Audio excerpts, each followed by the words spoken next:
খাসি আর শুয়োরের চর্বি নাড়ুর মধ্যে খাওয়াই দিছে, ও আনা খাইয়া মাদ্রাসায় আসে, আমরা মাটি দিয়ে কুলুপ বানাইছি, তার 3টে দেবো, খাইয়া গ্লাস পানি খাইছি। আজকের মাহফিলে দাওয়াতি উলামায়ে কেরাম, এ মাদ্রাসার সুযোগ্য সুদক্ষ মোহতামিম সাহেব হুজুর, আসাতিজায়ে কেরাম, এ অঞ্চলের অনেক অনেক উলামায়ে কেরাম, আইম্মায়ে মাসাজিদ, মাদ্রাসার আজিজ আমতুলাবা, প্রাণপ্রিয় দেশবাসী, পর্দার আড়ালে বসে থাকা মা ও বোনেরা, মুত্তাসিল বাদ মাগরিব অত্যন্ত গুরুত্বপূর্ণ সময়, বরকতময় সময়।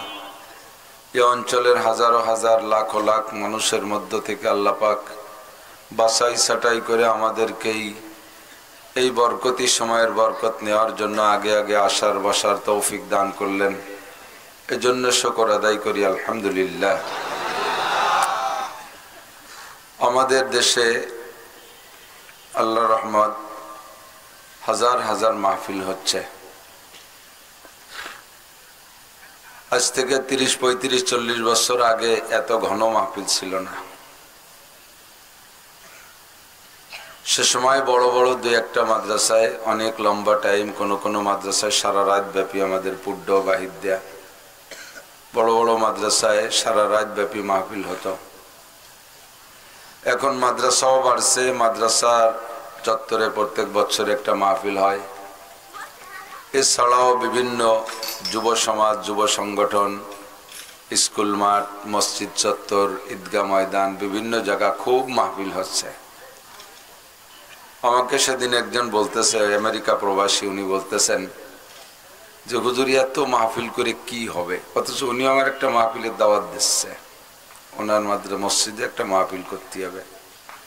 দাওয়াত দিলেন, কিন্তু মাহফিলের উপরে উনি হালকা অভিযোগ করতেছেন যে এত মাহফিলের পরও মানুষের ভিতরে পরিবর্তন নাই, তো মাহফিলে কি হবে। তা আমি ওনারে ছোট করে বললাম, কিন্তু উনি ও কথার দিক কান দেয় নাই।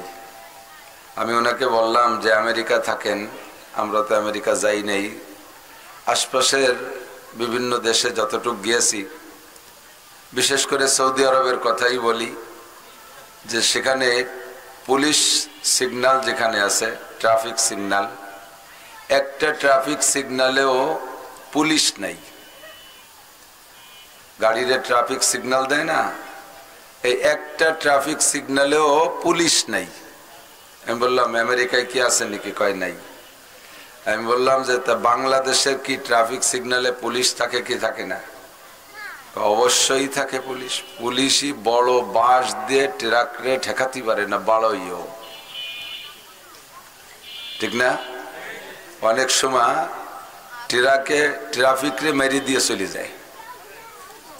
যে দেশের মানুষের এমন স্বভাব যে ট্রাকে মেরে দিয়ে চলে যায়, আর প্রত্যেকটা ট্রাফিক সিগন্যালে এত পুলিশ, সেই পুলিশের আইন মানে না।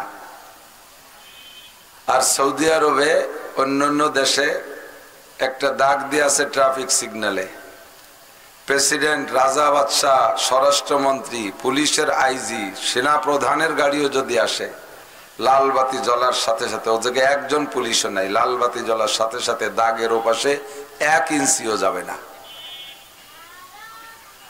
তো বাংলাদেশে ট্রাফিক দিয়েও ট্রাক ঠেকানো যায় না, সিগন্যাল মানানো যায় না। আর ও দেশের সিগন্যাল লাগেই না, সিগন্যাল লাইট জ্বললেই পুলিশ লাগে না। ওই দেশের সাথে এই দেশকে তুলনা করলে হবে না। বাংলাদেশে যে পরিমাণ দুর্নীতি, সেই দুর্নীতিকে ঠেকানোর জন্য এই পরিমাণ মাহফিলেরই দরকার।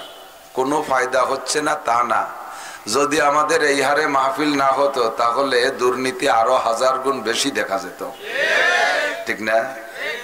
রাস্তাঘাটে যেভাবে চলতেছে, আমরা এত শক্ত কথা বলতেছি, জাহান্নামের ভয় দিচ্ছি, জান্নাতের লোভ দিচ্ছি, কবর আযাবের ভয় দেখাচ্ছি, মরণকালে কলেমা নসিব হবে না সে ভয় দেখাচ্ছি, জাহান্নামের হাজারো আইটেম আমরা এখানে শুনাই, এরপরও মানুষের ভিতরে পরিবর্তন আসতেছে না।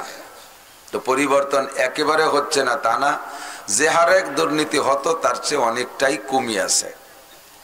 হাজার হাজার লাখ লাখ মানুষ তারা জীবনে কোনোদিন মাদ্রাসায় যায় নাই, যাবেও না। এর ভিতরে চেহারা যাদেরকে দেখতেছি, যে কয়জন মাদ্রাসায় পড়তেছে একেবারে ছোট কুচো কাঁচা যারা আছে, হয়তো অনেকে যাবে মাদ্রাসায়, কিন্তু যারা একটু ডাঙ্গর হয়ে গেছে, বড় হয়ে গেছে, কর্মজীবনে চলে গেছেন, তারা মাদ্রাসায় যাওয়ার সম্ভাবনা একেবারেই কম না। সাংসারিক হয়ে গেছেন, কর্ম শিখে ফেলাইছেন, তাদের আর মাদ্রাসায় যাওয়ার সম্ভাবনা একেবারে 99% কম। তো এই মানুষগুলো দিন শিখবে কোন জায়গার থেকে? কিছু হলেও দিন শিখার একটা ক্লাস আমাদের দেশের মাহফিলগুলোই হচ্ছে। কথা বলেন ঠিক না? মাহফিলগুলো যদি ক্লাস করার নিয়তে বক্তারা কথা বলে তাহলে অনেক কিছু এখান থেকে শিখে যাওয়া যায়, অনেক কিছু শিখে যাওয়া যায়। দুঃখের বিষয় হলো আমরাও নিজেরা নিজেদেরকে ভাইরাল করার জন্য, নিজের আত্মপ্রকাশের জন্য এই ওয়াজের মাঠটা ভালো একটা ব্যবসা, এই ব্যবসায় নিজেকে প্রতিষ্ঠিত করার জন্য বিভিন্নভাবে অনেক কিছু দিয়ে সিস্টেম করি, গান গজল এটা ওটা সেটা দিয়ে নিজেকে প্রসিদ্ধ করার চেষ্টা করি। আমার মধ্যে ইখলাস নাই। শ্রোতাদের ভিতরে ওয়াজের থেকে হিদায়াত পাওয়ার মতো ইখলাস নিয়ে আসে বসে না, স্বাদ আর মজা নিয়ে চলে যাবে, শুনতে ভালো লাগবে, এ পর্যন্তই যথেষ্ট। আল্লাহ আমাদের হেফাজত করে, সবাই বলেন আমিন। আমার মধ্যে আল্লাহ ইখলাস দিক, আপনাদের মধ্যে আল্লাহ ইখলাস দান করুন। এখানে বসছেন একটা ক্লাস, মাদ্রাসায় যাবেন না? আমরা যারা মাদ্রাসায় যাই, মাদ্রাসায় যাদেরকে পাই তাদেরকে আমরা কিতাব ধরে ধরে একেবারে তালিমুল ইসলাম থেকে নিয়ে, বরঞ্চ আরো আগের থেকে মক্তবের থেকে নিয়ে আমরা তাদেরকে শরীয়তের অনেক মাসালা মাসাইল শিখাই। শিখতে শিখতে দেখা যায় যে একটা ছেলে যদি নুরানির ক্লাসটা শেষ করে, নুরানির 3টে বছর 3টে ক্লাস শেষ করে, ওই ছেলেটা আর যদি মাদ্রাসায় নাও পড়ে, আল্লাহর রহমতে তার মুসলিম জিন্দেগি চালানোর জন্য যতটুক লাগে ততটুক সে ওখান থেকে শিখে যেতে পারে। আমরা আপনারা যারা মাদ্রাসায় যাইতে পারি না, আমাদের জন্য এটা একটা শিক্ষা ক্লাস। ক্লাসের ভিতরে ছাত্রদের যে যোগ্যতা থাকতে হবে সে যোগ্যতা নিয়ে আপনাকেও বসতে হবে। উস্তাদে পড়াবে আর ছাত্রই যদি বাদাম খায়, খেয়াল করতেছেন নাকি? উস্তাদে পড়ায় আর ছাত্র বাদাম খায়, ফাঁসের জন্য সিমটে সিমটি টুয়া টুই খুশাখুশি হতে তালে তাই ফাঁকে ফাঁকে মোবাইল টিপা টিপি আরে, তাহলে কি ছাত্র উস্তাদের কাছ থেকে কিছু শিখতে পারবে নাকি? শিখতে পারবে। উস্তাদের ওই পরিবেশ দেখলে পড়াইতে মনে যাবে না। এরপরে মারামারি রাগারাগি দাঙ্গা হাঙ্গামা করে ক্লাস শেষ করে দিয়ে চলে যাবে। আমরাও যতক্ষণ এখানে বসা থাকবো ততক্ষণ একেবারে আপনারা আজকে কিছুক্ষণের জন্য প্রত্যেক বক্তাকে উস্তাদের মতো জানবেন, তার থেকে যে কথাটা পাবো সেই কথাটাই আমরা নেয়ার চেষ্টা করবো। রাজি আছেন তো ইনশাআল্লাহ? আল্লাহ পাক আমাদের তৌফিক দান করেন, সবাই বলে আমিন। আমাদের সামনে দুইটা সাবজেক্ট, একটা হলো ঈমান আর একটা হলো ইসলাম। একটু মস্ক করি। এক নম্বরে ঈমান, 2 নম্বরে ইসলাম। ঈমান কি? ঈমান হলো আল্লাহ পাকের প্রতি এবং 7টা বিষয়ের প্রতি, প্রথম ধাক্কায় 7টা বিষয়ের প্রতি পূর্ণ বিশ্বাসের নাম ঈমান। যেই 7টাকে আমরা ঈমানে মুফাসসালের মধ্যে পড়ে থাকি, জানেন তো সবাই মানে মুফাসসাল? হ্যাঁ জানেন? আমি জিজ্ঞেস করবো নি একজন রে, এই পড়াইতে জিজ্ঞেস করি একজন রে, কারে ধরবো? ঈমানে মুফাসসাল কারে ধরবো? দেখি কারে ধরবো? সবাই চিনতে পড়ে গেছে, আল্লাহ আমারে না কয়।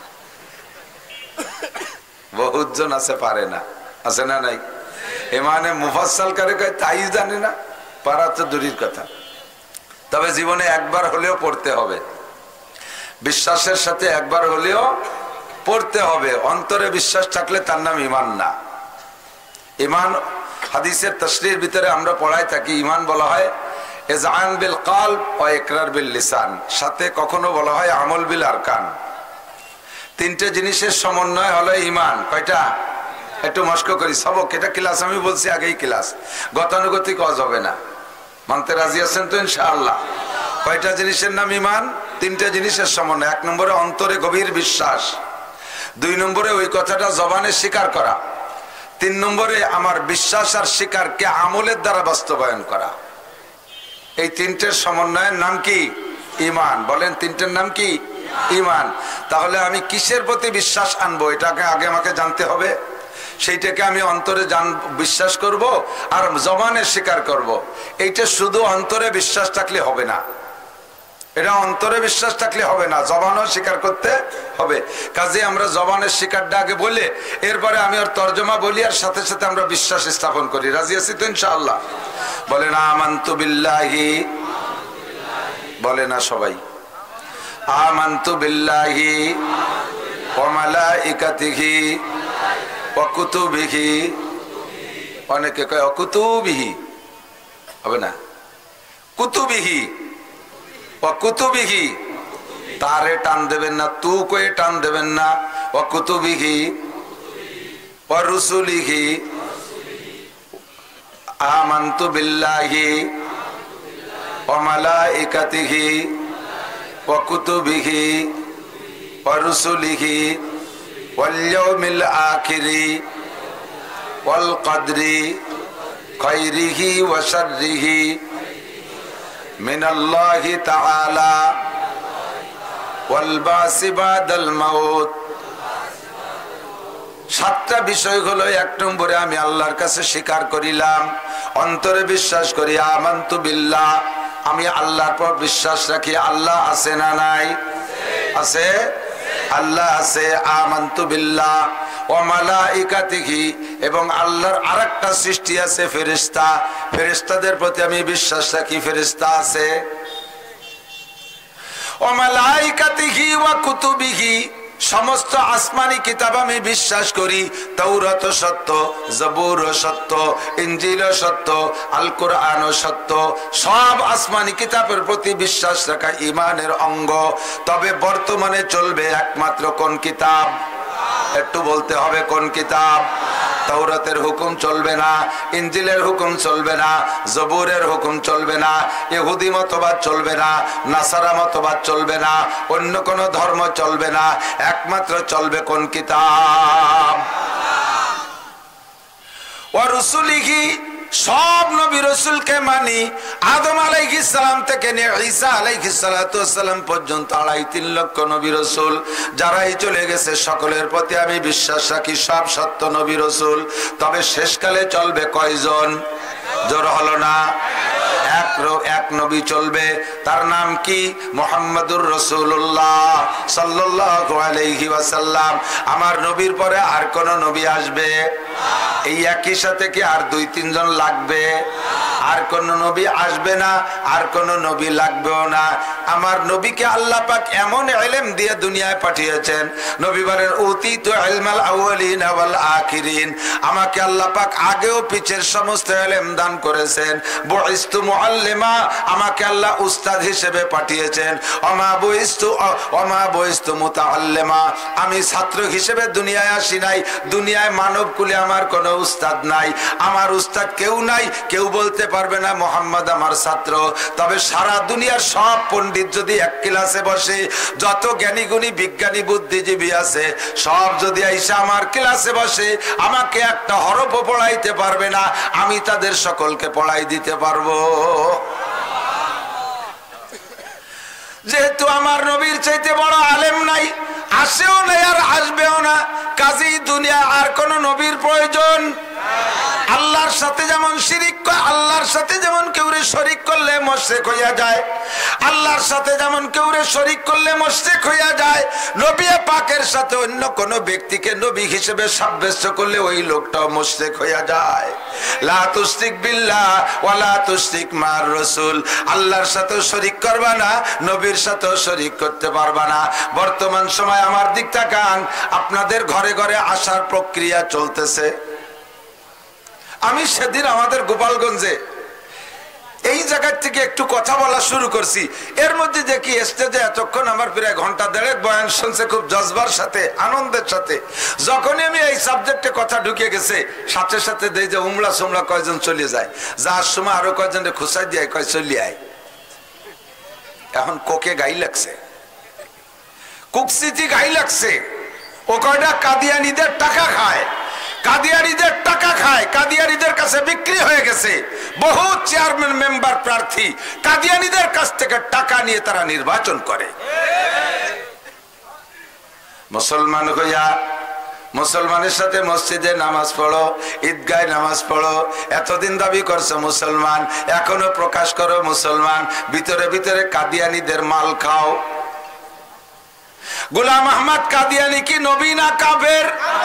মস্ক করে রাখেন, নবী না কাফের? ও গোলাম আহমদ কাদিয়ানী ও ইসরায়েলি নেতানিয়াহুর একটা প্রোডাক্ট। সারা দুনিয়ার মুসলমানদেরকে বেঈমান করার জন্য যত অপকৌশল আছে, যত ষড়যন্ত্র আছে, সমস্ত ষড়যন্ত্রের গুরু হলো ওই নেতানিয়াহু।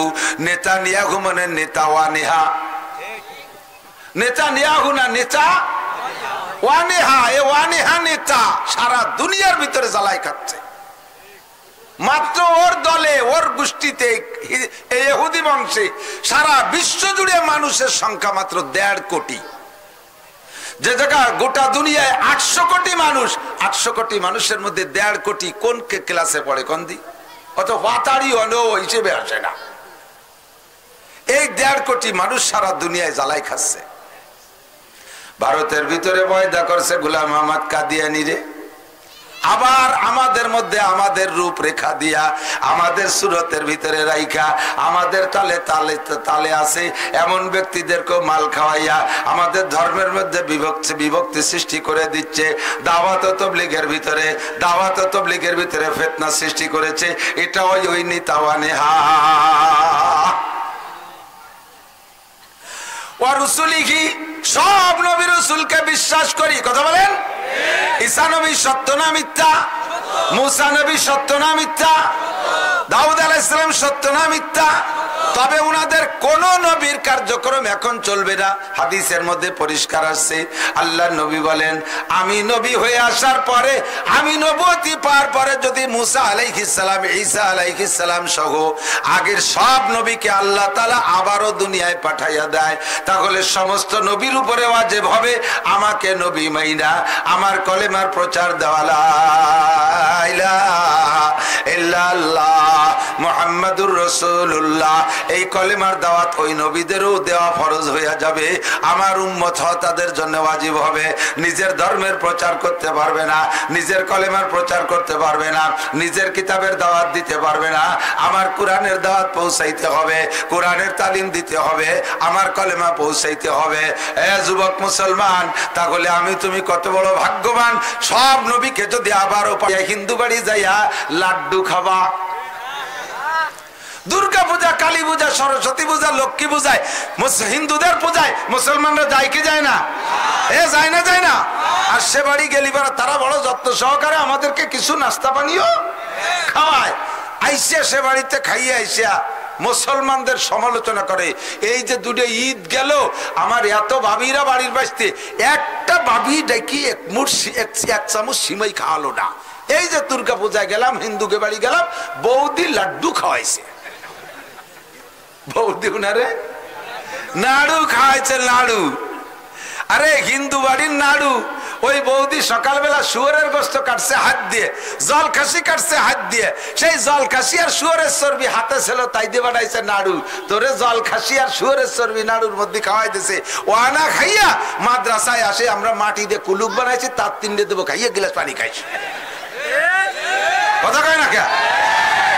যুবক, জীবনে আর যাবা?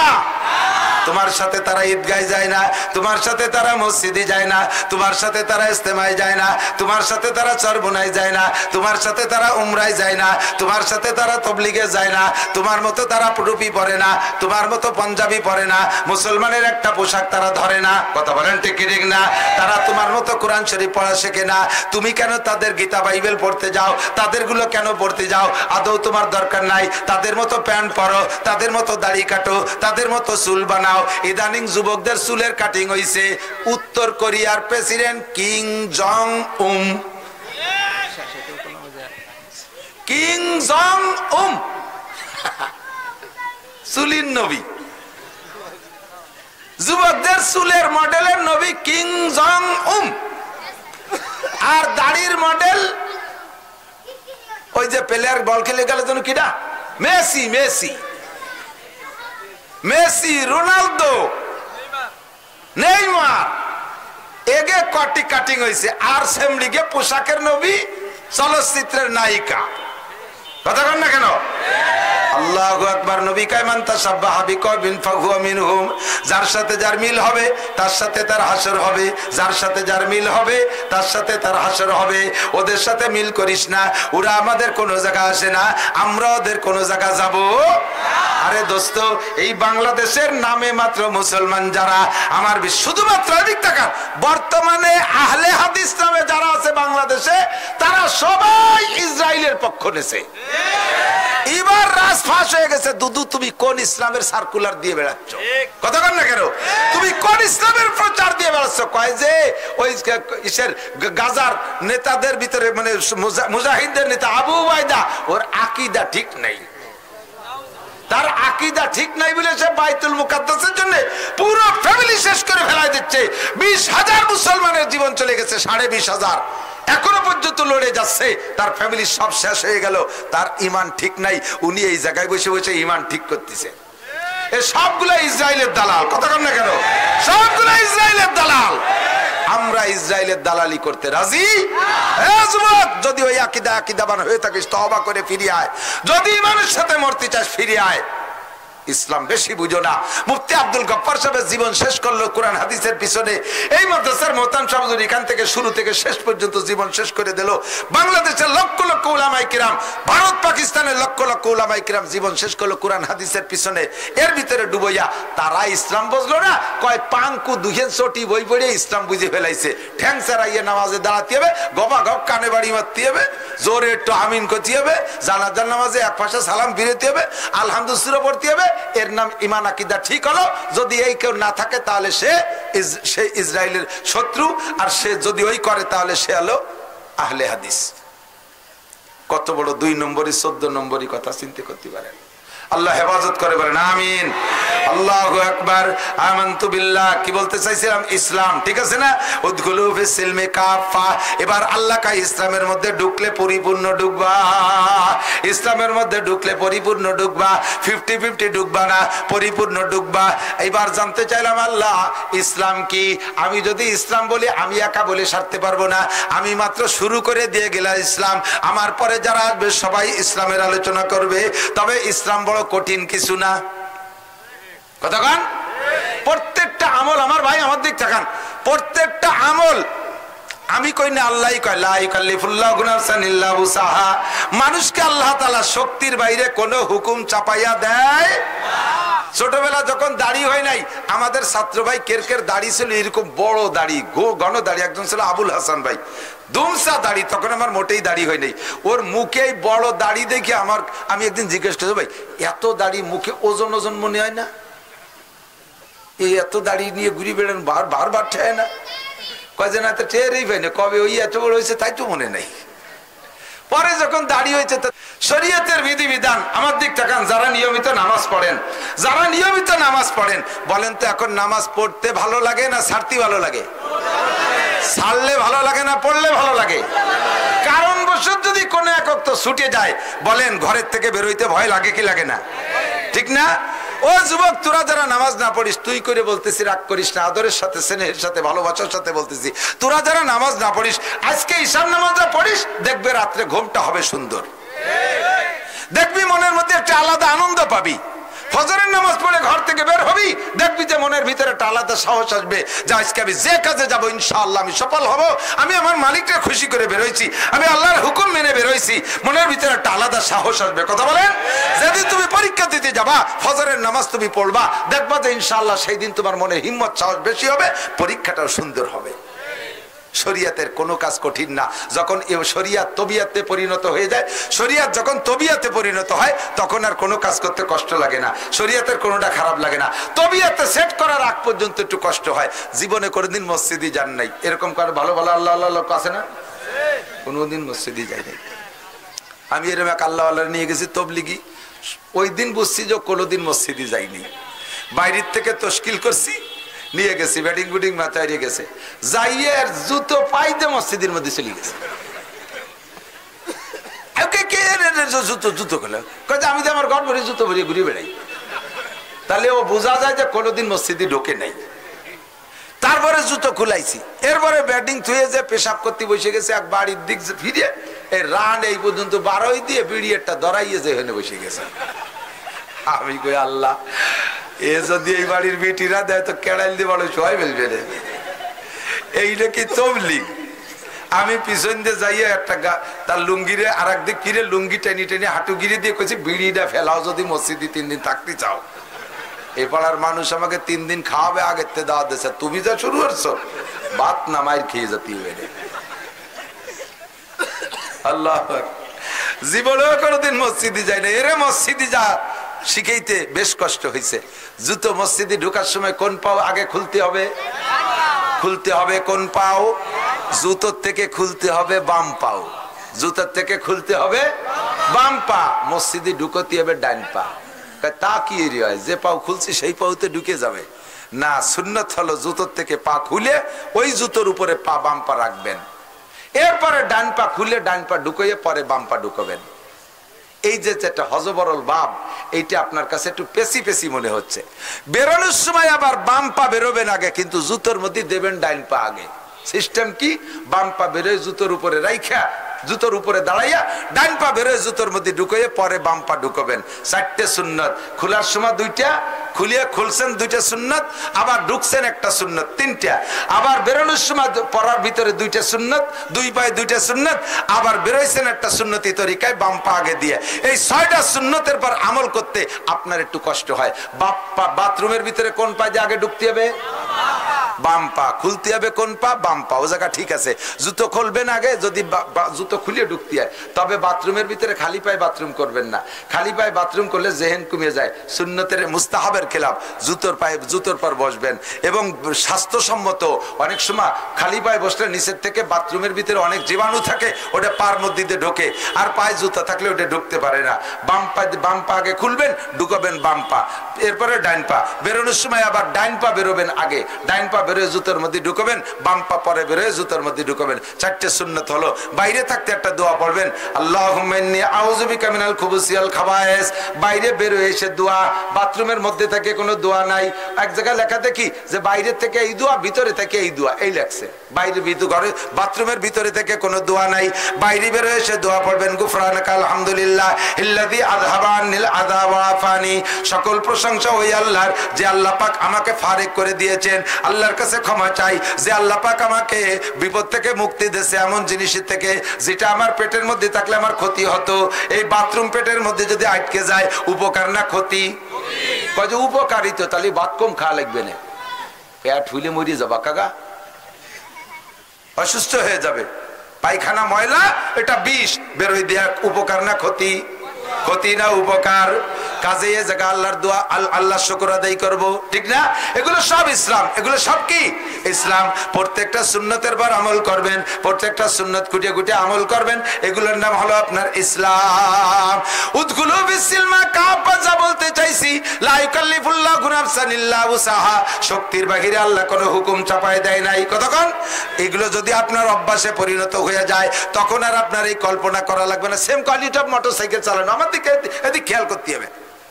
প্রত্যেকটা যুক্তির সাথে শরীয়তের মাসালা যদি আপনি মিলিয়ে নেন, আরবিতে বলা হয় সুরতে মাসালা। আমরা কিতাব পড়াই, ফিকহের কিতাব, আর ওর সাথে একটা মাসালা বলে একটা বাস্তব উদাহরণ দিয়ে দেই, এরকম সুরতে মাসালা। এই সুরতে মাসালাটাই যুক্তি, এইটাই হলো উদাহরণ। এটা খেয়াল রাখলে পর আপনার মাসালাটা মনে থাকবে। শরীয়তের কোন বিধান আমার শক্তির বাহিরে আল্লাহ চাপাইয়া দেয়, ঠিক না? নামাজ পড়তে কি লাগে? অজু লাগে কি লাগে না? নামাজ পড়তে অজু লাগে না? বিনি অজুতে নামাজ হবে? জোরে কোন হবে? যত বড় শীত হোক, বিনি অজুতে নামাজ হবে? বিনা অজুতে হবে না। আল্লাহ কয়, হে বান্দা, ওয়াইন ইযা কুমতুম ইলাস সালাত ফাগসিলু উজুহাকুম ওয়া আইদিয়াকুম ইলাল মারাফিক ওয়ামসাহু বিরুসিকুম ওয়া আরজুলাকুম ইলাল কাবাইন। এই আয়াতের দ্বারা অজু, তুমি অজু করে নামাজে যাবা। এখন আপনার যেভাবে আমি কড়াকড়ির সাথে বলছি, বিনা অজুতি সিজদা দিলি ঈমান নষ্ট হয়ে যাবে, কাফের হয়ে যাবা। সিজদা দিতে পারবা না বিনা অজুতি। এখন আপনি তো হয়তো আল্লাহ হুজুর যেভাবে কলো তাতে তো বিনা অজুতি হয় না, কিন্তু আমারে যে ডাক্তার পানি সুতি নিষেধ করছে, আমি কি আল্লাহ কদি? আমারে পানি স্পর্শ করতে নিষেধ করছে ডাক্তার, অজু করা নিষেধ, আমি কি করবো কদি আল্লাহ? আর হুজুর যেভাবে কড়াকড়ির সাথে কইছে তাতে তো বিনা অজুতি মসজিদের দ্বারেও যাওয়া যায় না। এখন কি করতে পারি? আল্লাহ কাছে যেভাবেই বলুক না কেন, তোমার অনিয়ে চিন্তা করা লাগবে না। তুমি যদি অসুস্থ হও, লাইসা আলাল মারিজি হারাজুন, রুগীর কোনো মাসালা নাই। ফাতায়াম্মামু সাইয়িদান তাইয়্যিবা, পানির ধারেও যাবা না, পাক মাটি দিয়ে তায়াম্মুম করে তুমি নামাজ পড়বা, কোনো সমস্যা নাই। জোরে কন্যা সুবহানাল্লাহ। আল্লাহ সহজ করে দেশে কি দেয় নাই? কয় যে হুজুর তাই তো অজুতি তো তায়াম্মুম করলাম, ধরেন অজু ছুটে গেল, আমার এই শরীর অসুস্থ অবস্থায় যে সময় পানি ব্যবহার করা নিষেধ, এমত অবস্থায় যদি আমার গোসল ফরজ হয়ে যায়, তালি কি হবে হুজুর কান্দি? বোঝেন নাই কথা? অজু ছুটে গেছে, পানি দিয়ে অজু করলে আপনার অসুবিধা, অথবা পানি পাচ্ছেন না, এই সময় মাটি দিয়ে তায়াম্মুম করবেন। কিন্তু আপনার যদি গোসল ফরজ হয়ে যায়, এ জায়গায় তায়াম্মুমই কি এতে পারে? কয় যে হ্যাঁ, ওযু ছুটে গেলে যেমন পানি ব্যবহার করা নিষেধের সময় বা পানি না পাইলে তায়াম্মুম করে নামাজ হবে, আপনার গোসল ফরজ হয়েছে এমত অবস্থায় যদি আপনার গোসল করলে জীবন মরণের ভয় থাকে, রোগ মারাত্মক আকার ধারণ করা ভয় থাকে, তাহলে আপনি এখানেও তায়াম্মুম করে নামাজ পড়তে পারবেন। এক সাহাবা হুজুরের কাছে আসছে তায়াম্মুম করে, সারা গায়ে মাটি বালি মাহানো। হুজুর কয় যে তুমি গায়ে ভরে মাটি কে? কয় হুজুর তায়াম্মুম করে আইছি। কিরম তায়াম্মুম? তায়াম্মুম হলো মাটি হাতে মাখাইয়া একবার মুখ মুছা আর একবার দুই হাত মুছা, সারা গায়ে মাটি মাহালো কি রে? কয় যে ও তো অজুর তায়াম্মুম, আমি হলো গোসলের তায়াম্মুম করছি, বালি গাদি দিয়ে ডুব দিয়ে দেওয়ার চলে গেছে। হুজুর কয় না, আমল করতে পারবে না। যদি বলি মিয়া ফজরের নামাজে সূরা বাকারা আর সূরা আল ইমরান দুই রাকাতে 2 সূরা ছাড়া নামাজ হবে না, তাহলে পাবলিক কবে পড়বো না? তোমরা হুজুররা বলি বেড়াবে। সম্ভবত আবু দাউদ শরীফ 181 পৃষ্ঠার হাদিস মূল নুসখার, সম্ভবত একটু সন্দেহ আছে, তবে হাদিস সহিহ, হাদিসের মধ্যে সন্দেহ নেই। এক সাহাবা এসে বলতেছে হুজুর শীতকালে এসে কলেমা পড়ে মুসলমান হয়েছে, মুসলমান হওয়ার পরে বলতেছে হুজুর এখন আমার কাজ কি? কয় যে 1 নম্বর কাজ খামসু সালাওয়াতিন ইফতারা জাহুন্নাল্লাহ, 5 ওয়াক্ত নামাজ পড়তে হবে। হুজুর নামাজ কেমন? আল্লিমনি সালাত, নামাজ শিখাই দিয়েছে। পড়ার পদ্ধতি কি? অজু বানাতে হবে। কয় যে হুজুর ডেলি কয়বার বানাতে হবে অজু? হুজুর কয় যতবার ছুটবে ততবার বানাতে হবে। তো অজু ভাঙ্গার কারণ কি? কয় 7টি বলে দিয়েছে। কয় তালি তো হুজুর, তাহলে আমি এই দিনের 2 ওয়াক্ত পড়বো, জোহর আর আসর পড়বো, আমি রাতে কত পড়তে পারবো না, পারবোই না। কয় কেন? কয় আমার হলো অজু ছুটে যায় দেখতে দেখতে, এই যে এত বড় শীত, আমি ঠান্ডা পানিতে কোনো মতে অজু বানাতে পারবো না, আমি রাতে 3 ওয়াক্ত পড়বো না। হুজুরকে আরে বেটা আল্লাহ কইছে 5 ওয়াক্ত ফরজ, তুই এই সাইডে ছুটে 2 ওয়াক্ত নিতে চাচ্ছিস কে? কয় যে আমি পারবো না, তো অজু বানাতে পারবো না, তো নামাজ পড়বো কি রে? এখন হুজুর কয় 5 ওয়াক্ত, উনি কয় 2 ওয়াক্তের বেশি পড়বো না। এর মধ্যে জিবরাইল এসে হুজুরকে বলতেছে হুজুর ও যা পড়তে চাই তার অনুমতি দেন, বেশি কড়াকড়ি হলে ও ফেরত দিয়ে এটি চলে দিবে না। কয় যে মোটেই পড়বো না, এখনই শেষ কি হবে না। হুজুর কয়েকে যা যা যা তুই যা পারিস পড়ি গিয়ে। এই দিকটা খান, এই যে হাদিসের ভিতরে আমলের মতানৈক্য না, এই কারণেই আসছে, এরকম বহু কারণ আছে। এই জায়গা ওই সাহাবারে হুজুর নিজে অনুমতি দিয়েছেন যা তুই 2 ওয়াক্ত পড়ি গে, আর জিবরাইল তারে হুজুরকে অনুমতি দিতে বলছেন। জিবরাইলের কি নিজের কোনো ক্ষমতা আছে? তাহলে উপরের থেকে আসছে না, আল্লাহ অনুমতি দিয়েছেন, জিবরাইল তাই নবীকে বলছেন, নবী তাই তারে বলছেন ঠিক আছে তুই 2 ওয়াক্ত পড়ি গে। এই জায়গা বড় বড় সাহাবা 10 জন উপস্থিত, ওই লোক বাড়ি যে 2 ওয়াক্ত পড়ে আর সবাই 5 ওয়াক্ত পড়ে। এখন সবাই কয় নামাজ হলো 5 ওয়াক্ত, তুই 2 ওয়াক্ত পড়িস কে? ও কয় যে তোকে 5 ওয়াক্ত তোরা পড় গিয়া, আমারে হুজুর 2 ওয়াক্ত ভর্তি কইছে। তাহলে গ্যাঞ্জাম লাগবে কি লাগবে না?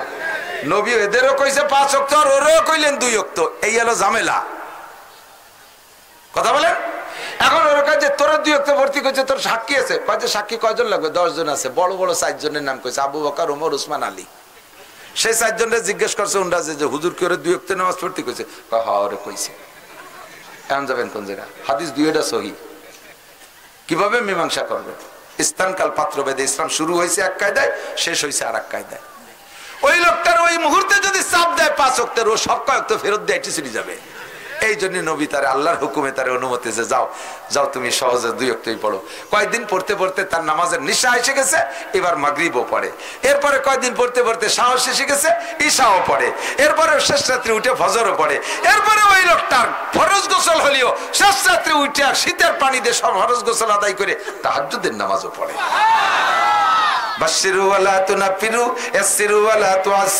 সুসংবাদ দাও, ভাগাই দিও না। সহজ মশলা বলে দাও, কঠিন মশলা চাপাই দিও না। সহজ মশলা শিখাই দিছি, সব সহজ মশলা শিখাই দিছি। ও দোস্ত, শেষ রাত্রে তাহাজ্জুদ পড়লে আল্লাহ পাক তারে কিয়ামতের ময়দানে বিশাল ফজিলত দিবেন। তার ভিতরে শেষ রাত্রে যারা সজাগ হয়ে তাহাজ্জুদ পড়বে, তারা হাসরের মাঠে মানুষ যখন অজ্ঞান অজ্ঞান ভাব, উন্মাদ উন্মাদ ভাব থাকবে, ওই সময় এই তাহাজ্জুদ পড়নেওয়ালা মানুষগুলো অজ্ঞান হবে না। নবী রাসূল শহীদদের সাথে বিনা হিসাবে জান্নাতে যাবে, কন্যা সুবহানাল্লাহ। এখন শেষ রাত্রি কয়জনে উঠতে পারবো? দিন বইরে পিএস লাগাইয়ে, এরপরে শুলি রে হুজুর জুড়া ফোড়া সব ছাড়িয়ে দেয়, জয়েন্ট পয়েন্ট আলাদা হয়ে যায়।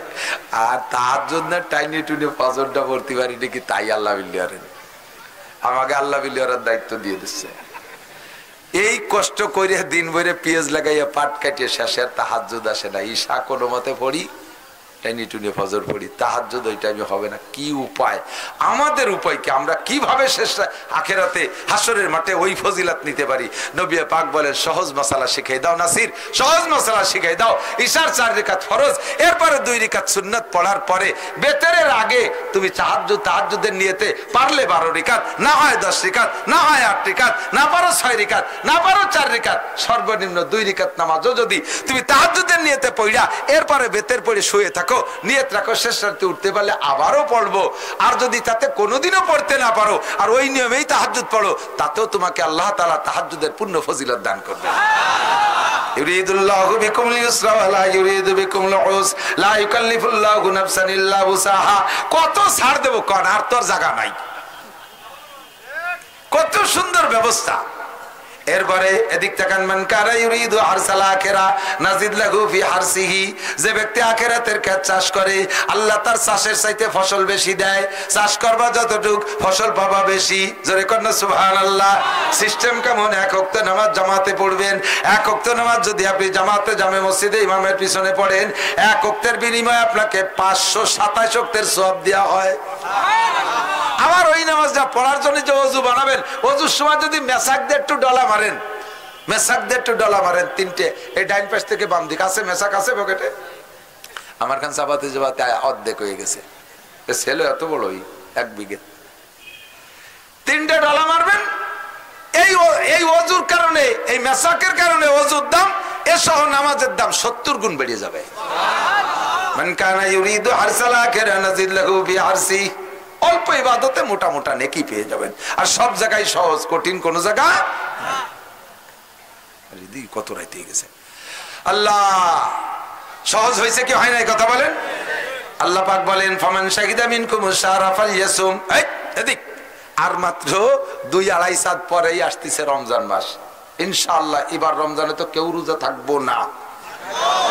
হ্যাঁ যে থাকবেন রোজা থাকবেন না ছাড়বেন না?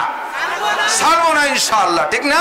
রোজা রাখবেনই। রোজা না রাইকা সুস্থ মানুষ বাড়ি থেকে যদি খাবার খায়, তাতে যে রক্ত ফুটা দেহের মধ্যে তৈরি হয়, ওই রক্ত আর শুয়োরের রক্তের মধ্যে কোনো পার্থক্য নাই। শুয়োরের রক্ত নিয়ে শুয়োর যেমন জান্নাতে যাইতে পারবে না, আর ওই নাপাক রক্ত তোমার দেহে থাকবে, ওই নাপাক রক্ত থাকতে জান্নাতে যাইতে দেওয়া হবে না। ঈমান আছে, অন্যান্য ইসলাম আছে, কিন্তু হারাম রক্ত ঢুকে গেছে রমজান মাসে গায়ের মধ্যে, এই রক্ত অপারেশন করতে হবে। ওই শরীরের ভিতরে যদি কি কয় ক্যান্সার, ব্লাড ক্যান্সার হয়, মাঝে মাঝে ওরে কি করে যেন ডায়ালিসিস করে। ডায়ালিসিস ওই পচা রক্ত বের করে ভালো রক্ত ঢুকায়। তোমারও ডায়ালিসিস করতে জাহান্নামে পাঠানো হবে। ও জায়গা পুড়িয়ে পচা রক্ত সাফ হয়ে যাওয়ার পরে তুমি জান্নাতের প্যাসেঞ্জার হওয়ার যোগ্য হবা, তারপরে তোমাকে দেয়া হবে। কাজেই রোজা ছাড়ার কোনো ব্যবস্থা নেই। হুজুর আমি তো সিটে গাঙাইছি, সের ইফতারি ঠিক মতো পাচ্ছি না, নাসির হুজুর যেভাবে কলো তাতে রোজাও ছাড়া জানে কি অর্ব কন্দি আল্লাহ। আবার এই যে অসুখ হয়েছে তাতে তো রোজা রাখলি বারা মরিয়েই যায় নাকি কয়া যায় না। আর হুজুর যেভাবে কলো তাতে তো রোজা ছাড়া দেয় না। আল্লাহ কয় যা কয় কোক, তুমি যদি আইন কুনতু মারিদান আও আলা সাফারিন ফাইদ্দাতুম মিন আইয়ামিন উখার। তুমি যদি মারাত্মক অসুস্থ হও আর যদি সফরে থাকো, তাহলে তোমার এখন রোজা রাখা লাগবে না। তুমি সুস্থ হইয়া সফর ছেড়ে বাড়ি যাইয়া রমজানের পরে এই রোজাগুলো রেখে দিও। সহজ ব্যবস্থা হয়েছে কি হয় নাই? কথা বলেন। আমার আল্লাহ কোন জায়গা চাপায় রাখে নাই, সব জায়গা সহজ ব্যবস্থা রেখেছে। এরপরে যদি বান্দা আমল না করো তাহলে আল্লাহ রিবা করার কি আছে, আমার রিবা করার কি আছে? ইসলামের মধ্যে ঢুকবো পরিপূর্ণ। কথা বলেন। শুরু হলো 1 নম্বরে নামাজ। পড়বো তো? নামাজ পড়বেন তো? আল্লাহ সবাইকে তৌফিক দান করে বলেন আমিন। রমজান আসলে রোজা রাখবেন তো? আমার 10টা যুবক, মাত্র 10টা যুবক পাক্কা প্রতিজ্ঞা করো তো, কিয়ামতের ময়দানে নবী পাকের সুপারিশ তুমি পাইবা। আমরাও দোয়া করবো আল্লাহ তাআলা তোমার দুনিয়ায় আখিরাতে কল্যাণ ও কামিয়াবি নসিব করুন। তুমি যারা দাড়ি কাটছো, যারা কেটে ফেলাইছো, এরকম 10টা যুবক প্রতিজ্ঞা করতে পারো যে আমরা আর কোনোদিন দাড়ি কাটবো না। 10টা যুবক প্রতিজ্ঞা করো তো দাড়ি কাটবো না। আল্লাহ আল্লাহ বহুত হয়ে গেছে, 20-30 জন হয়ে গেছে। আল্লাহ এই যারা হাত উঠাইছে এই যুবকদের মুখে সুন্নতি দাড়ি স্থায়ী করে দাও। আল্লাহ এদেরকে তোমার রাসূলের রওজা জিয়ারত নসিব করো, মক্কা মদিনা দেখার তৌফিক দান করো, হজ্জে খানায় কাবা নসিব করো, কিয়ামতে তোমার নবীর কাছ থেকে হাউজে কাউসার নসিব করো ইনশাআল্লাহ। প্রতিজ্ঞা ঠিক থাকবে তো ইনশাআল্লাহ? আর সাথে তোমরা নামাজ পড়ে শোনা, নামাজ পড়ো। মাদ্রাসার বিপক্ষে কারা একটু মহব্বতের সাথে হাত দেখান তো? বিপক্ষে তাও দি 20-20 জন বিপক্ষে, অন্য কি আলোচনা শোনে নাই। মাদ্রাসার বিপক্ষে কেউ আছেন? ফিলিস্তিনের বিপক্ষে কেউ আছেন? গাজার বিপক্ষে আছেন? হামাস বাইতুল মুকাদ্দাসের বিপক্ষে কেউ আছেন? আছেন যে সে, আমি কথা শেষ করার আগে যে আটা দেবে বুঝবো যে সে বিপক্ষের। বিপক্ষের জন্য আমি বাছাই করে ফেলতে পারবো অল্পক্ষণের মধ্যে। আজকের এই জায়গা ঈশার নামাজ জামাতের সাথে সকলে আদায় করবেন তো? আমি ছেড়ে দিলে চলে যাবে না তো? রাস্তা ভরবে না? শোনা, প্রত্যেক যুবক আজকে পড়ো। আমি তার জন্য আজকে খাস দোয়া, আমি দোয়া করব আল্লাহ তাআলা যেন তাকে হজ্জাখানায় কাবা নসিব করে, আল্লাহ তাআলা তার ঈমানি মরণ নসিব করবে, আল্লাহ তাআলা তাকে স্থায়ী নামাজি বানায় দেবে। জোরে বলেন আমিন। এই মাদ্রাসার বিপক্ষে যারা, তারা সাথে শুধু যাবে, পক্ষে যারা তারা থাকবে। আমি কালেকশন পারি না, কালেকশনের ওয়াজও করি নাই। দোস্ত, আমাদের মাদ্রাসায় সরকার টাকা দেয় না। আমার বাড়ি গোপালগঞ্জ, আমার মাদ্রাসা অনেক বড় আলহামদুলিল্লাহ, দাওরায়ে হাদিস পর্যন্ত 500 ছাত্র আছে, 27 জন শিক্ষক আছে, বাড়ি গোপালগঞ্জ। আমার সব নেতাদের সাথে সম্পর্ক। মাননীয় প্রধানমন্ত্রীও সুযোগ পালি মাঝে মাঝে গোপাইলে বাংলা শোনার জন্য আমার অশ্বনে শুনছি। ওনার পিএসরা কয় যে আমরা যখন বসি, প্রধানমন্ত্রী মনটা একটু বারবার থাকে, সেই সময় কই যে ম্যাডাম একটু আনন্দ করি। এই আনন্দ করতে চাই আমার ক্যাসেট চালায় দেয়, শুনে হাসে, কয় আইজো গোপাইলে বাংলা কম মানুষ আছে, পুরন পুরন বাংলা। এ আমার ওয়াজ আল্লাহর রহমতে। এই প্রধানমন্ত্রী আমার মাদ্রাসায় কিচ্ছু দেয় না, বাংলাদেশ সরকার কিচ্ছু দেয় না। আমাদের মাদ্রাসা আমাদেরই চালানো লাগে। আপনাদের এই এলাকার থেকে আমার মাদ্রাসায় পিএস যায়। গত বছর যে পিএস আপনারা এলাকার থেকে দেন, আমার এই পুড্ডু আছে মাওলানা আব্দুর রহমান, আমার মাদ্রাসার শিক্ষক, এ আপনাদের এই সালতার ছেলে। তো এখান থেকে যা পিএস নেছে সারা বছর সেই পিএস খাচ্ছি। আর আপনাদের এলাকার পিএস, আপনাদের মাদ্রাসা প্রত্যেকে 40 ভাগের ভাগ বের করবেন, কমপক্ষে 40 ভাগের ভাগ বের করবেন। একটা ভাগ মাদ্রাসায় দিয়ে দেবেন। বিভিন্ন মাদ্রাসা থেকে আসবে, তার ভিতরে আপনাদের নিকটতম মাদ্রাসা, আর যার আহাক্কবি সাকাবিহি, প্রতিবেশীরা প্রতিবেশীর কাছে বেশি হকদার। আপনারা যদি কেউ মারা যান, এই মাদ্রাসার ছাত্ররা যাইয়েই আপনাদের জানাজায় শরীক হয়, পাশে কোরআন শরীফ পড়ে, বিপদে পড়ে গেলে এরা এখানে খতম পড়ে দোয়া করে কি করে না কথা বলেন। কাজেই তাকে দিয়ে আমার সবচাইতে বেশি কাজে লাগে। ওই সুলতানসি গোবেরডাঙ্গা দূরের মাদ্রাসাও কাজে লাগে, তারাও দোয়া করে, তবে তাদের চাইতে এরা কাজে বেশি লাগে। এই জন্য বেশি একটা মোটা দান এখানে। আপনাদের যাদের পিএস আছে 40 ভাগের 1 ভাগ বের করে দেবেন। কার কার নিয়ত আছে বলেন তো? আল্লাহ তৌফিক দিক। 40 ভাগের 1 ভাগ বের করে দেবেন। 40 ভাগের 1 ভাগ বের করবেন তো ইনশাআল্লাহ। 40 ভাগের 1 ভাগ পিএস তো আল্লাহ বাম্পার দাম দিয়ে দিয়েছে। বর্তমানে কত করে?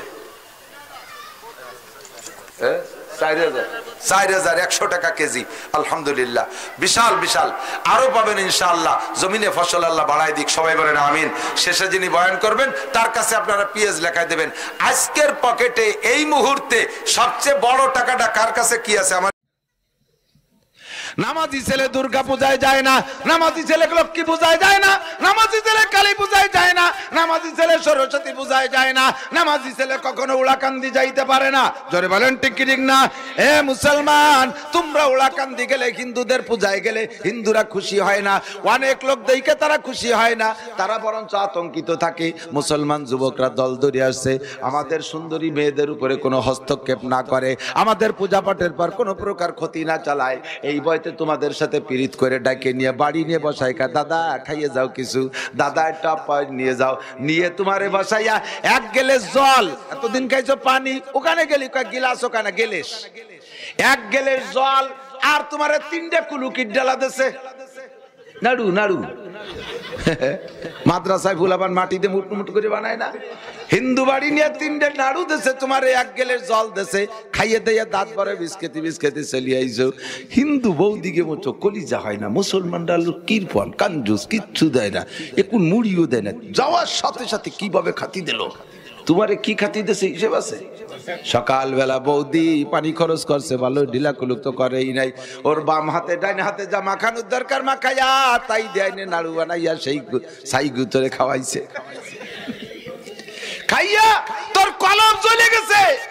এ মুসলমান, জীবনে হিন্দুর ছেলের বাড়ি আই না, কুরবানির গোশত খাইতে পারো নাই, আর কোনদিন তারে জুমার নামাজিদের নামাজ পড়াইতে আনতে পারো নাই, কোনদিন তারে চরমুনার ময়দানে টঙ্গির ইস্তেমায় নিতে পারো নাই রে সোনা, কোনদিন তার মাথায় 5 কলি টুপি পরাইতে পারো নাই, কোনদিন তার গায়ে জুব্বা পরাইতে পারো নাই, কোন হিন্দুর ছেলের মাথায় পাগড়ি দিতে পারো নাই, কোন হিন্দুর ছেলের মস্কাইটা দাড়ি বড় বড় রাখাইতে তুমি পারো নাই। তার সাথে পীড়িত কইরা সে যা করে তুমি তাই শিখছো। সে দুর্গা পূজা সরস্বতী পূজা উড়াকান্দি যায় তোমারে সেখানে নিয়ে ছাড়ছে, সে প্যান্ট শার্ট পরে তাই তোমারে পড়াইয়া ছাড়ছে, সে দাড়ি কেটে তাই তোমারে দাড়ি কাটাইয়া ছাড়ছে, সে পূজার লাড্ডু খায় পূজার ওই মনসা খায় তাই তোমারে খাওয়াইয়া ছাড়ছে, সে যা করে তাই তোমারে করাইয়া ছাড়লো, কিন্তু তুমি যা করো তা তারে করাইতে পারলে না। কেমন মুসলমান রে তুমি, কেমন মুসলমান। আরটি মিডিয়া সেন্টার, দেশ ও ইসলামের কথা বলে। যোধপুরা শামসুল উলুম মাদ্রাসা এতিমখানার উদ্যোগে আয়োজিত আজকের নুরানি কুরআনী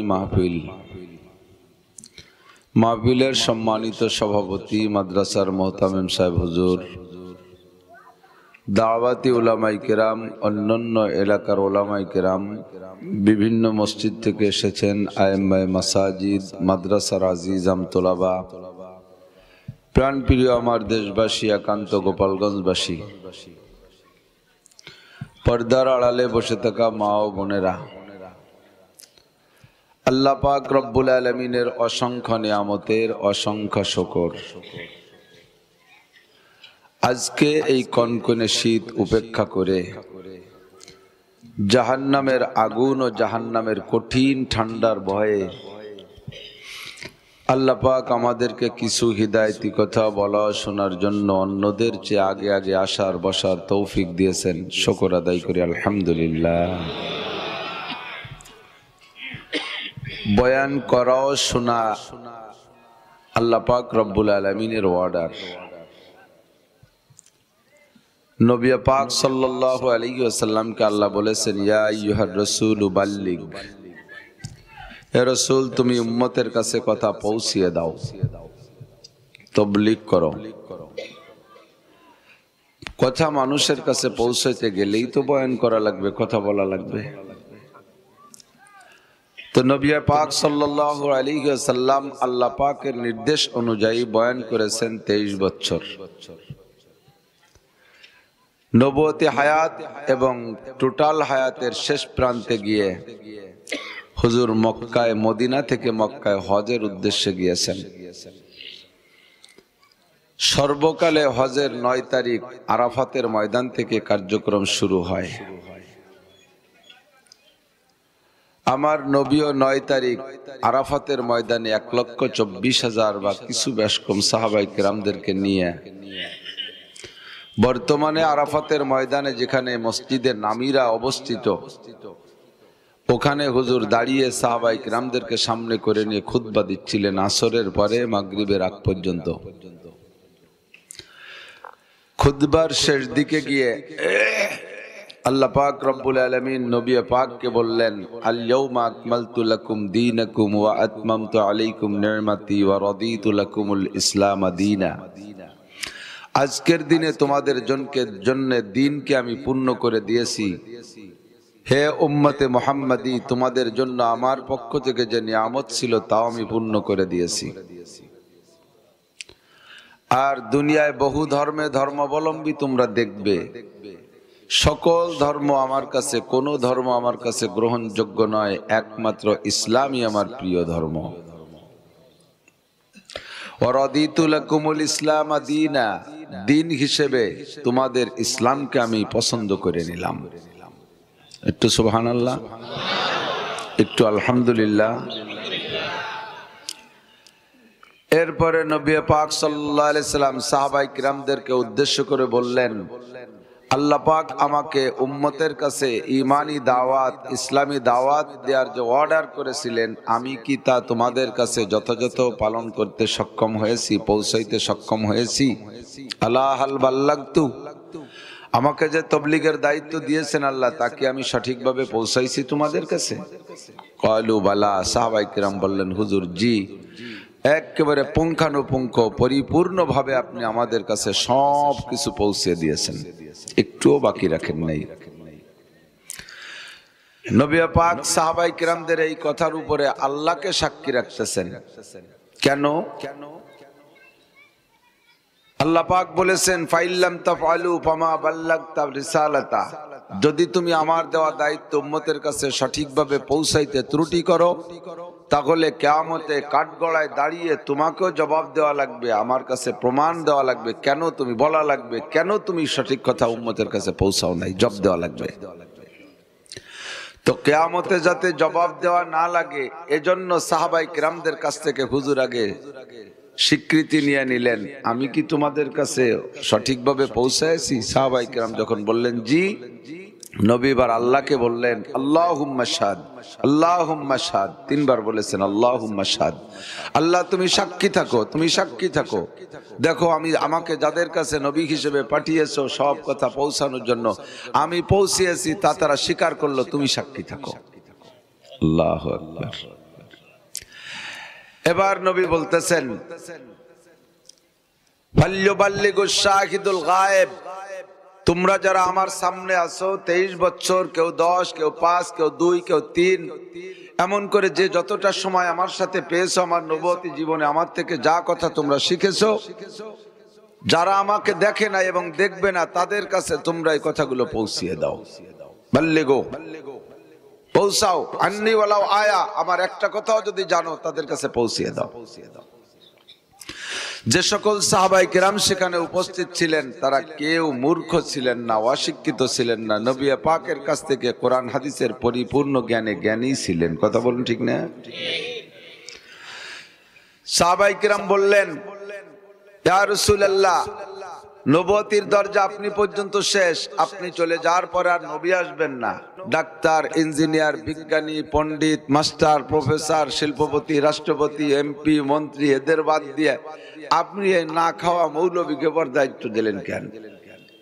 তো হুজুর বললেন যে মৌলবীকে সম্পর্কে আল্লাহ পাক নিজেই সার্টিফিকেট দিয়েছেন, সার্টিফাই করেছেন। কিভাবে? কোরআনে কারিমের ভিতরে আল্লাহ বলেন ইন্নামা ইয়াখশাল্লাহা মিন ইবাদিহিল উলামা, আল্লাহ নিজেই বলেন আমাকে চেনার মতো চেনে, আমাকে বোঝার মতো বোঝে, আমাকে ভয় করার মতো ভয় করে একমাত্র আমার বান্দাদের মধ্যে উলামায়ে কেরাম। কেন? পুলিশ ডিপার্টমেন্টে যারা চাকরি করে তারাই যে পুলিশের র্যাঙ্ক সম্পর্কে অবগত, কোন র্যাঙ্কের পুলিশকে কতটুকু শ্রদ্ধা করতে হবে ওটা ওরাই জানে। কথা বলুন ঠিক না? আমরা সাধারণ পাবলিক পুলিশের পোশাক দেখলি মনে করি সব পুলিশ এক দরে বিক্রি হয়। এসপির পোশাকেরও যে কালার, ওসির পোশাকেরও সেই কালার, এসআইর পোশাকেরও সেই কালার, কনস্টেবল পোশাকের একই কালার। আমরা তো পার্থক্য বুঝি না, ফুল 1টা 2টা 3টে 5টা দেখে কয়জনে বুঝি? ওরা বুঝে বুঝে যাকে যতটুকু শ্রদ্ধা করা দরকার সে করে। ডাক্তারে ডাক্তার চেনে, কৃষকে কৃষক চেনে, ব্যবসায়ী ব্যবসায়ীকে চেনে, পুলিশে পুলিশ চেনে, আর্মিতে আর্মি অফিসারদেরকে চেনে। আল্লাহ কয় জগৎ হিসেবে চিনাচিনি, আমার সাথে চিনাচিনি আর পরিচয় বিনিময় সর্বক্ষণ কোরআন হাদিস দেখে করে আমার উলামায়ে কেরাম। এজন্য আমি তাদের সম্পর্কে বলে দিলাম ইন্নামা ইয়াখশাল্লাহা মিন ইবাদিহিল উলামা। নবী বললেন আল্লাহ পাক যাদের সার্টিফাই করেছেন আমি তাদেরকে অ্যাসিস্ট্যান্ট নবী, নায়েবে নবী হিসেবে দায়িত্ব দিলাম। আমার কাজ বয়ান করা, আমার বয়ান বক্তৃতার কাজের দায়িত্ব উলামায়ে কেরাম বহন করবে। এবার উলামায়ে কেরাম বয়ান করবে কিভাবে আল্লাহ শিখিয়ে দিচ্ছেন। উদউ ইলা সাবিলি রাব্বিকা বিল হিকমাতি ওয়াল মাউইজাতিল হাসানাহ। বয়ান করবা হিকমত আর কৌশল আর মিষ্টি মিষ্টি মজার ওয়াজ দিয়া। হিকমত বলা হয় তাফসীরে মারিফুল কোরআনের ভিতরে লেখে শ্রোতা যত ক্যাটাগরির আছে সব শ্রোতার রুচি যাচাই কইরা এমন ভাবে কথা বলবা যাতে ছোট জনেরও ভালো লাগে, মাঝারি জনেরও ভালো লাগে, বুড়ো জনেরও ভালো লাগে। কারণ 3 শ্রেণীর শ্রোতা জায়গা আছেন, 25, 27, 30 বছর পর্যন্ত যুবক, এদের হাসি আনন্দের ওয়াজ ভালো লাগে। একটু কুইয়ে কথা ফসা কথা এটা ওটা যদি ভাঙ্গাই চুরাই ওরা বাড়ি কুচিতে আসতি দাঁত বার হইয়া শুয়ে পড়ে। এত হাসি দেখলি বুড়োকে মেজাজ খারাপ হয়। কথা কোন ঠিক না? আর যারা আধা বয়সী তারা চাইলইছে, যারা আর কি চাইলইছে আধা পাকা আধা কাঁচা, এরা দোমুখী, কিছু হাসি কিছু কান্না পছন্দ করে। এক সাইডটা বুড়ো যারা তারা হাসি টাসি পছন্দ করে না, শুধু কান্নার ওয়াজ হইলে, কারণ ওনাদের ঠ্যাং চলে গেছে কবরে, চাকা পাংচার হয়ে গেছে, এখন মরণের চিন্তা। মাজায় বল নাই, কোমরে বল নাই। আগে দিনের বেলা তারকা দেখতো, এখন রাতের বেলাও তারকা দেখে না। সিংহের মতো শক্তি সাহস সব হয়ে গেছে গত, কোন মতে আজ বেঁচে আছি ভাই কাকশিয়ালের মতো। বুড়োকে অবস্থা তাই, কথা কান ঠিক না?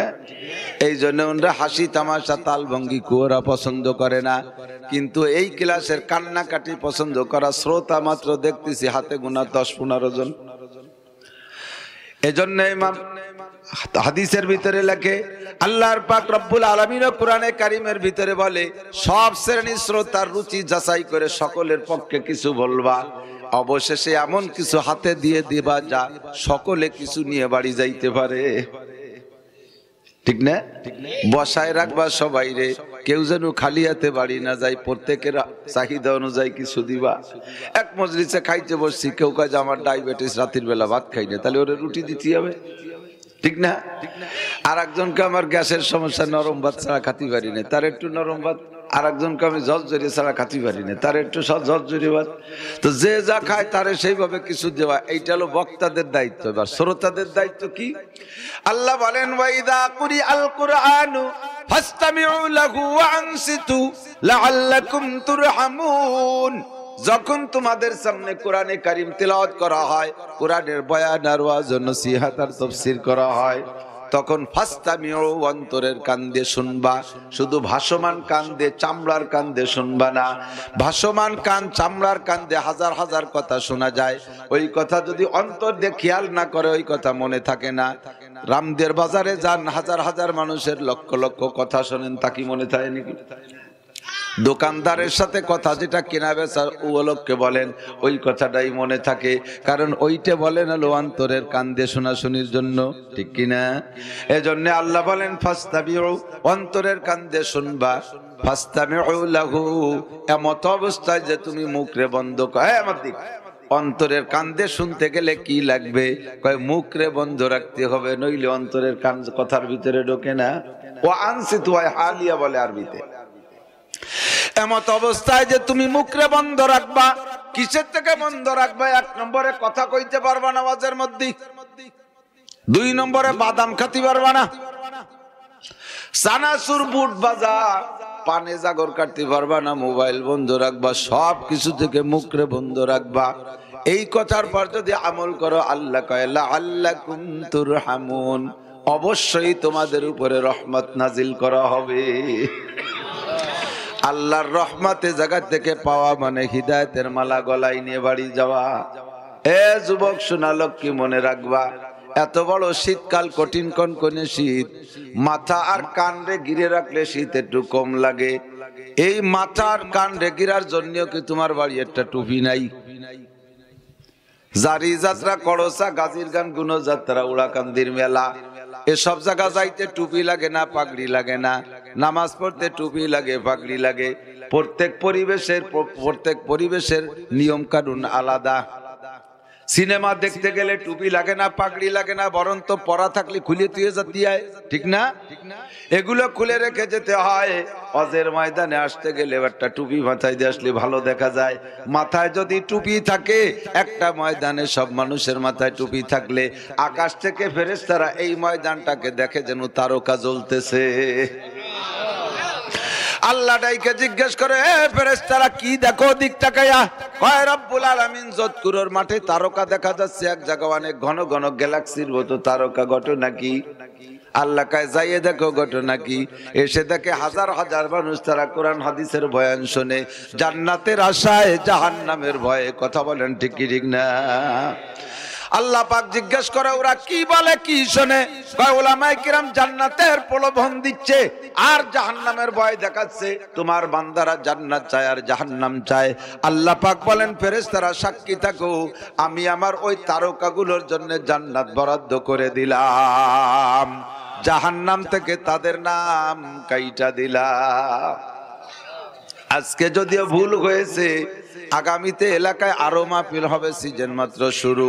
প্রত্যেকটা মাহফিল একটা টুপি পরে যাবেন, দেখতে ভালো লাগবে। কথা কন ঠিক না? নামাজ পড়ি না টুপি মাথায় দিয়ে, আর ওয়াজ শুনবানি টুপি। নামাজ পড়ো না কা টুপি মাথায় দিয়ে, কি হয়েছে কি? কই আপনারা খালি টুপি নিয়ে কাড়াকাড়ি করেন। সৌদি আরব গেলাম, তারা খালি মাথায় নামাজ পড়ে। আরে সৌদি আরব আমি আর তুমি, হ্যাঁ সৌদি আরব আগে 14 পুরুষ আগে তারা বদরি মুজাহিদ ছিল, উহুদ বদর খন্দকের মুজাহিদদের সন্তান তারা। তারা বিশ্বের মুসলমানদের মুক্তিযোদ্ধার সন্তান। কথা কোন ঠিক কি ঠিক না? সারা পৃথিবীর মুসলমানদের মুক্তিযোদ্ধার সন্তান সৌদিয়ানরা। তাদের সাথে তোমার আবার তুলনা? তোমার বাপ দাদা একটু বাংলাদেশের মুক্তিযোদ্ধা ছিল, তাই 8 মাস যুদ্ধ হইলে এখন 10,000 টাকা করে কি সুন্দর বেতন কাটছো। আরো বাড়ছে বলে, আরো শুনতেছি আরো কিছু কিছু আসতেছে। 8 মাস তাও সবাই তার রাইফেল ধরে যুদ্ধ নেই, কেউ উস্তে কুচে দিয়ে মুক্তিযোদ্ধা আছে না? কত হলুদ আগে এখন বিস্কুট খাওয়াচ্ছে, ডাব পাড়িয়ে মুক্তিযোদ্ধা। এতেও যদি তোমার মর্যাদা এত হয় যে কোটা ভিত্তিক চাকরি পেয়ে যাচ্ছ, তোমাদের মর্যাদা একটুক বাংলাদেশের স্বাধীনতা, তা ইসলামী যুদ্ধ না, দেশীয় যুদ্ধ, তাতে স্বাধীনতা যদি তোমরা এত মর্যাদা পাইতে পারো, তাতে তোমাদের এত সুযোগ সুবিধা, আর সারা পৃথিবীর মুসলমানকে বিজয় করার জন্য বদর উহুদ খন্দকের যুদ্ধ করেছে যারা, তাদের সন্তানরা টুপি না, ওরা পরনে কাপড় না থাকলেও যে মর্যাদা, তুমি 5 খান খেতায় যে বাগড়ি বাঁধিও তো তা পাবা না। ঠিক না? আল্লাহু আকবার। বাংলাদেশ সরকারকে আমি স্বাগতম জানাই, ধন্যবাদ জানাই, থ্যাংক ইউ জানাই। বাংলাদেশ সরকার বাংলাদেশের ভূখণ্ডের স্বাধীনতা যুদ্ধের মুক্তিযোদ্ধাদের যে মর্যাদা দিচ্ছে, আমার প্রাণের দাবি এটা সঠিক দিচ্ছে, আরো বেশি দিক। তবে দোস্ত, ওখান থেকে আমি উদাহরণ গ্রহণ করি, একটু বাংলাদেশের স্বাধীনতা যুদ্ধের মর্যাদা যদি এতটা পাওয়া যায়, আল্লাহু আকবার, সারা পৃথিবীর মুসলমানদের স্বাধীনতা যুদ্ধের মুক্তিযোদ্ধাদের সন্তানদের আল্লাহ সুযোগ দিয়ে রাখতে পারে কি পারে না? এজন্য তাদের টুপি নাই, আর তাদের মুখে দাড়ি নাই, তাই দেখা দেখে তুমিও টুপি পরো না, দাড়ি রাখো না, আর তাদের প্যান্টের মতো প্যান্ট পরো, এটা তোমার ঠিক হবে না। আমাদের 5 পুরুষ আগে, 6 পুরুষ আগে, 8 পুরুষ আগে খুঁজে দেখো, হিন্দু ছিল হরিপদ, নইলে ঋষি গৌর গোবিন্দ, ব্যানার্জি চ্যাটার্জি ভট্টাচার্য ছিল আমাদের পূর্বপুরুষ। সেখান থেকে মুসলমান হয়ে আমরা হিন্দু বাড়ির মুসলমান। কথা কন না কে?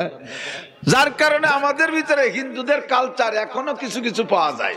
আমি তো ছোটবেলায় গাছি পুজো করতাম, গাছি রাতভর জামাকুলো বাড়িও তো আমার কইতাম, এই বাড়ির ইন্দুর বাঞ্জর, ওই বাড়ি যা, এক দাদির নাম কই কথাম যে অমকের মারে এইগুলো খুঁজে খুঁজে খায়। সে সময় তো ছোটবেলায় বাংলা কথা তো কথি পারতেছি না, কি খুঁজে কাতি করতাম তা কইতাম সে সময়।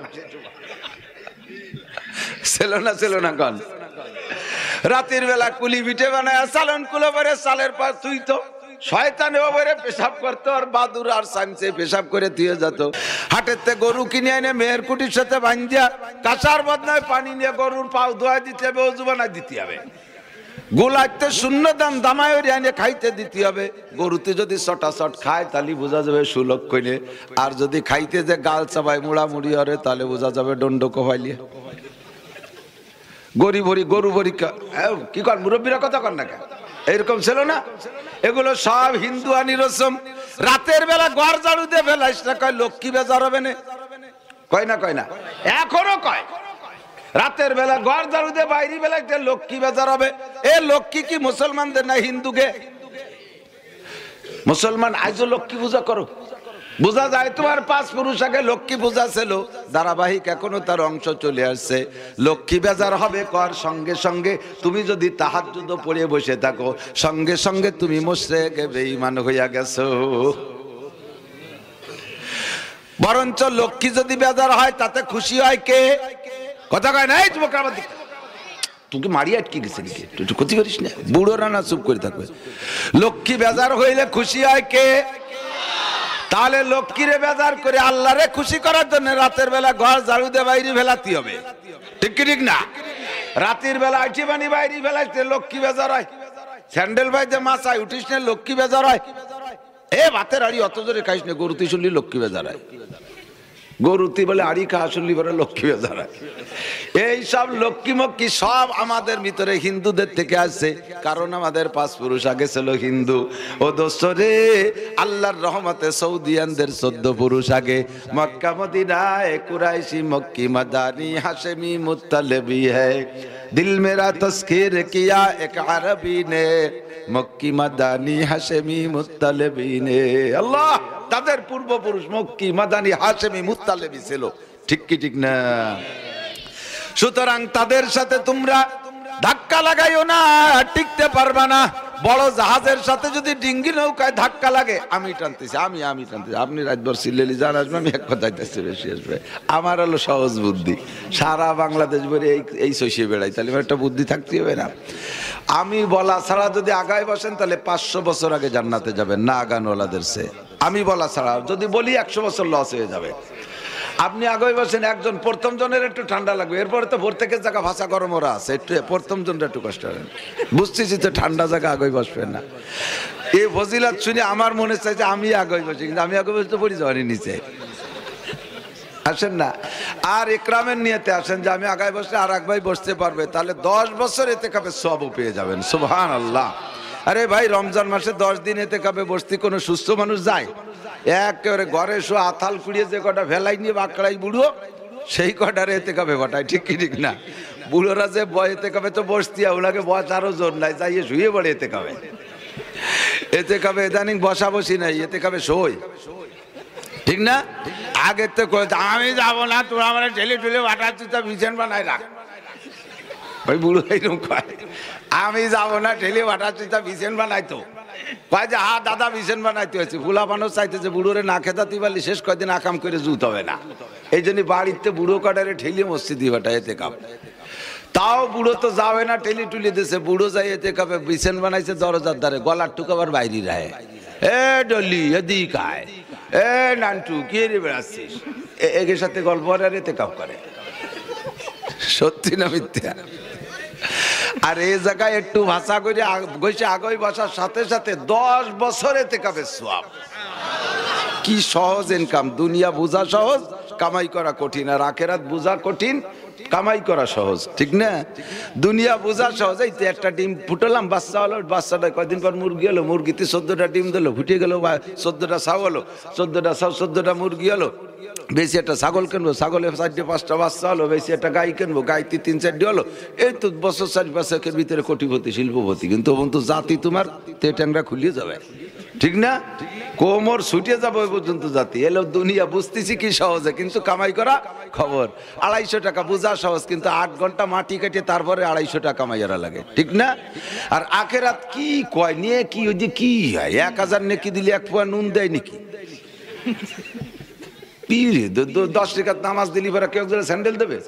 স্যান্ডেলের দোকানে যে যখন তোমার 200 রিকাত নামাজ ছাড়িয়ে দিলাম, একজোড়া স্যান্ডেল দাও। ও স্যান্ডেল দিয়ে ভালোই খেতে দেবে না? দাম লাখ টাকা নামাজ দিয়ে স্যান্ডেল কে তুই টাকা থাকলি দে, এরকম কবে না? তো আখিরাত বোঝা সহজ, কিন্তু বোঝা কঠিন, কামাই করা সহজ। আগায় বছর সাথে সাথে 10 বছর এতেকাফের নেকি।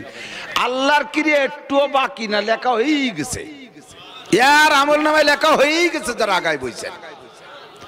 এরপরে আমি বসতে করলাম যে আগে বসেন, জাকানে একটু জাকি দিয়েছেন, তা তো 300 বছর আগে বেচতে যাবেন। এ জাকিতি নেকি, যত ঝাঁকি তত নেকি, ঠিক আছে না? আল্লাহ কবুল করুন না, আমিন। আল্লাহ যা বলতে চাইছি দোস্ত, এদিক সময় কম, কামাই বেশি, অল্পক্ষণের ভিতরে অনেক কথা বলার ইচ্ছা থাকে, তাই কথা ঘন হয়ে যায়। চাবানো ছাড়া গিলা লাগে। কান খাড়া রাখবেন, সতর্ক রাখবেন, তাড়াহুড়া করে কইতে হবে।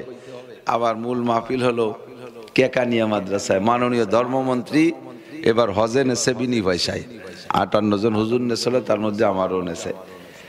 তাহলে উনার একটা অবদান রয়েছে, একটা ভেটো পাওয়ার তো আছেই। আর বাড়ির কাছের চাচা, মন্ত্রীদের সাথে কথা বলতে কত মুশকিল। আমি ফোন দিলে যদি রিসিভ করতে না পারে আবার ব্যাক করে, এত স্নেহ ভালোবাসে। আমার মাহফিল ছিল আজকে ঢাকা সাভার, উনি তাকে ফোন দিয়ে কয়ে আমি নাসিরে নিয়ে গেলাম, তোরা আর একদিন করিস। যার মাহফিল সে আবার উনার কাছে জম্মের ঠেকা, মুফতি ইউনুস সাহেব। তার শাওড়ি এবার হজে যাতে পারে না, ফেল করে ভাব। এর মধ্যে আমারে কইছে, দোস্ত আমার শাশুড়ি তো জাতি পারতেছে না, আমার সাথে যাবে, কি করা যায়? ধর্মমন্ত্রীরে কইলাম, কয় যে কাগজপত্র নিয়ে চলে আসতে, কও। যার সাথে সাথে কয় এই বাড়ি যাবে।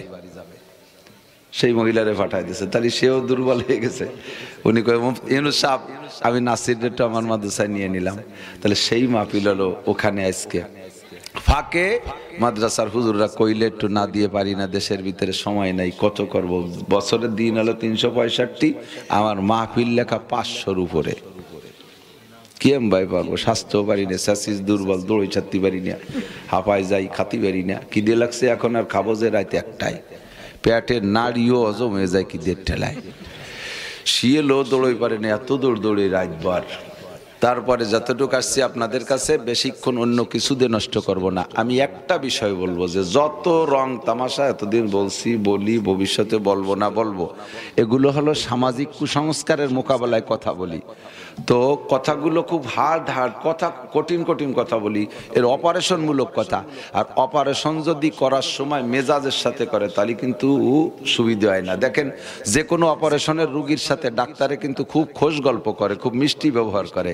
এবং বড় ধরনের অপারেশনের সময় 2জন নার্স পাঠায়, সুন্দরী 2 নার্স, যাইয়ে কাছে বসে একটু মাথায় হাত দেয়, একটু পা টেপে, একটু মুখে হাত দেয়, একটু বুক মালিশ করে, একটু খোশ গল্প করে। এই করতে তারে লেলাবোলা দিয়ে হাতে একটু রুমাইল নিয়ে করে কপালে মালিশ করতে মুখ ডলে দিয়ে, না এরপর যখন ডলা দেয় আর না, সে অজ্ঞান হয়ে যায়, ও টের পায় না যে কি দেখি হলো। এই অজ্ঞান করে তারপরে অপারেশন করতে হয়, কথা কোন ঠিক না? যাইয়েই যদি ঠাইসে ধরে পোজ দেয় তাহলে রোগীতে ডাক্তারের লাথি দিয়ে সিট করে ফেলা যাবে না, ঠিক না? তাহলে সিস্টেম আছে।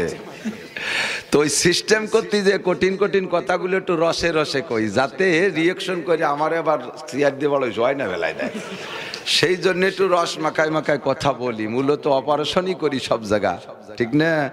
এবং আল্লাহর রহমতে হাজার যুবক, এই যে ভাইয়ের মতো এরকম হাজার যুবক সোনার মানুষে পরিণত হয়েছে। ইউটিউবওয়ালারা সারা পৃথিবীতে ওয়াজ পৌঁছে দিয়েছে। লন্ডনের মতো দেশ, সিঙ্গাপুরের মতো নোংরা দেশ, আমেরিকার মতো দেশ, ইটালি, অস্ট্রেলিয়া, ইউরোপের ভিতরে থাইকে তারা এত বড় দাঁড়িয়ে রাখছে এই ইউটিউবে আমাদের ওয়াজ শুনে। নিয়মিত নামাজ পড়তেছে, আল্লাহর রহমতে দাম্পত্য জীবন আমাদের বর্ণনা অনুযায়ী শুরু করে দিয়ে সুখের জীবনযাপন আরম্ভ করছে। আজও একজন বলছে, হুজুর আপনার পরামর্শ অনুযায়ী বিয়ে করছে, আল্লাহ পাক সেইভাবে সিস্টেম অনুযায়ী ছেলেও দিয়েছে, নামও তার রাখছি মোহাম্মদুল্লাহ, আল্লাহর রহমতে ছেলেটা বড় সুন্দর, হুজুর আপনার দোয়া।